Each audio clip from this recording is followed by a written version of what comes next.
What's up, 11th class? Assalamu alaikum. I hope you all are fine and fantastic. We are dealing botany. In these days, our topics are related to anatomy.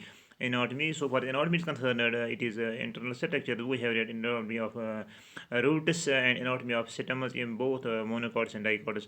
Today, our topic is anatomy of dorsiventral leaf. So far as the leaf is concerned, it may be a dorsiventral or it may be isobilateral. And dorsiventral leaves or those leaves uh, which are mostly dicotyledonous and have reticulate venations. Isobilateral leaves are usually monocotyledonous, which have usually parallel venations. So far as the anatomy of this dorsiventral leaf is concerned, it has following features or regions. First is epidermis, mesophyll is second, and third is vascular bundles. Epidermis, it is the outermost covering of the leaf that forms the boundary between the atmosphere and the underlying mesophyll. So far as this epidermis is concerned, it forms a boundary. Epidermis, it is maybe upper epidermis or it may be lower epidermis. This forms a boundary between the outer atmosphere and the inner mesophyll part of the leaf. So far as this is concerned, it is represented on both the ventral or adaxial, that means upper epidermis, and dorsal abaxial, or that means the lower epidermis surfaces. This epidermis is present on both upper surface as well as on the lower surface in case of this dorso ventral leaves. Both the upper and lower epidermis are covered by the cuticular layer. There is a presence of cuticular layer outside. In case of these, there is cuticle presence of cuticle covering is present on the epidermis. So far as it consists of uniserate, completely arranged, thin-walled parenchymatous tissues without chloroplast. But present in upper epidermis. Some chloroplasts present in upper epidermis. Usually, upper epidermis is thickly cuticularized. Lower epidermis contains numerous stomata. In case of lower epidermis, there are various. In case of lower epidermis, it contains numerous stomata. There are numerous stomata in case of lower epidermis, and but they are without chloroplast. In case of lower epidermis, so far as while upper epidermis contains high amount of chloroplasts. In case of upper epidermis, there are many chloroplasts. In case of this dorsiventral leaf. After that, there is the second part of the leaf. That part is known as mesophyll. Mesophyll. It is a mesophyll. So far as the mesophyll is concerned, mesophyll means a middle and phylon means leaf. The middle part of the leaf, the interior of the leaf, between the upper and the lower epidermis, which contains venous and parenchymatous green tissues or chlorenchyma. This chlorenchyma part of the leaf, it is known as mesophyll. So far as this mesophyll is concerned, it is differentiated into two parts. It may be pulsate part of the leaf, and other is spongy. This is a pulsate parenchyma. It is known as pulsate parenchyma, upper one, and the lower part, it is known as spongy parenchyma. So far as this mesophyll is concerned, it is divided into two parts: pulsate parenchyma and superm parenchyma. So far as this pulsate parenchyma lies towards the upper epidermis. It lies towards the upper epidermis and consists of one, two, or three layers of elongated cells densely packed with profuse intercellular spaces. Due to large interspaces and chloroplast, it helps in gas exchange and photosynthesis. So far as this upper pulsate parenchyma is concerned, it has large interspaces and it also contains chloroplast, so it helps in the gas exchange and also photosynthesis. This part, pulsate parenchyma, are rich in, that means it is rich in chloroplasts. And so far as the rich in chloroplast, the pulsate parenchyma is the main seat of photosynthesis. This pulsate parenchyma is concerned. So far as this pulsate parenchyma is concerned, it is rich in chloroplasts. Pulsate parenchyma, it is rich in chloroplasts. It is the main seat of photosynthesis. And there also takes place gases exchange in this case, and also seat of photosynthesis. So it is known as the seat of photosynthesis. Second part of it is spongy parenchyma, lies towards the lower epidermis and made from the loosely arranged irregular thin-walled cells parenchyma with large interstice spaces. So for the second part is concept for pulsate spongy parenchyma, they are loosely arranged. They are thin-walled and they have interstitial spaces between them.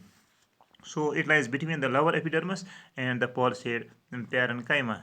It has various outlines like oval. In some cases, they may be oval, they may be rounded, or they may be irregular or branched. They have chloroplasts, but fewer than the pulsate. They have chloroplasts, but not as many as in the spongy parenchyma.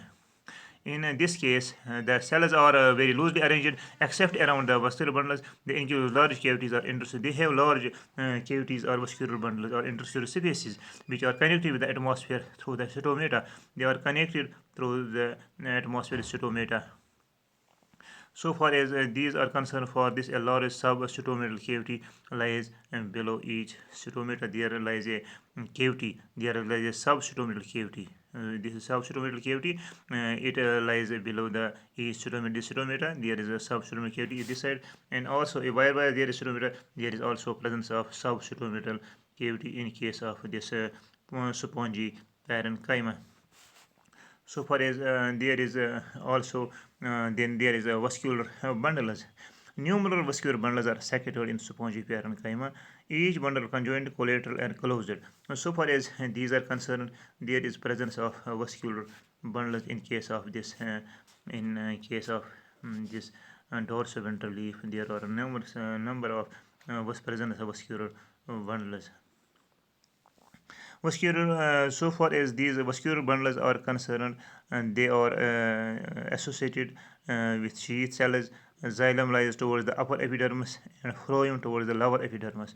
In this case, in so far as this is concerned, there is maybe xylem, and phloem. Xylem is towards upper epidermis and phloem is towards the lower epidermis. They form the vascular bundles. They have a covering of bundle sheath around these vascular bundles. So far as these vascular bundles are concerned, the single mid vein vascular bundle is large and several smaller vein vascular bundles are smaller. Smaller vascular bundles are freely secreted in mesophyll cells of leaf. There are many smaller vascular bundles. Many vascular bundles secreted around in this leaf. There is a first xylem consists of vessels, tracheids, wood fibers, and wood parenchyma lies towards the upper epidermis. So far as the xylem is concerned, it lies towards the upper epidermis, and phloem it lies towards the lower epidermis. The xylem, tracheids, and vessels help in conduction of water and minerals and mechanical support. This xylem helps us in conduction of water and minerals and also provides mechanical support. It helps us in lateral transport. At maturity, the protoxylem lies towards the upper surface. At maturity, the protoxylem lies towards the upper epidermis and metaxylem towards the lower epidermis. There is protoxylem and there is metaxylem, but this protoxylem lies towards the upper epidermis, metaxylem towards the lower epidermis. There is the other part of this vascular bundle is phloem. It consists of sieve tubes, companion cells, and some cells. Phloem parenchyma towards the which lies towards the lower epidermis. So the phloem is concerned, it lies towards the lower epidermis. It contains companion cells. It contains sieve tubes. It contains phloem parenchyma. The phloem companion cells or sieve tubes help in conduction of food materials, and phloem parenchyma in later conduction of cytomata of these storage. It helps us in the storage. The phloem parenchyma it helps us in the storage of this plant. And so far as this phloem is concerned, the phloem parenchyma, that means they store food and help in the lateral connection of food. Companion cells are supported to control the function of this sieve tubes. On the other side of the vascular tissues of the bundle may be found a few layers of sclerenchymal fibers. There may be sclerenchymal fibers. And they provide they are however more abundant in the upper region just below the below just above the xylem. They provide rigidity and mechanical setting of the leaf. So far as these sclerenchymal fibers concerned, they provide rigidity and mechanical setting to the leaf. It is sufficient today about the dorsiventral leaf. Dear students, I hope you have got this this whole lesson. I hope you have received this. You will also work hard for the same. Thank you.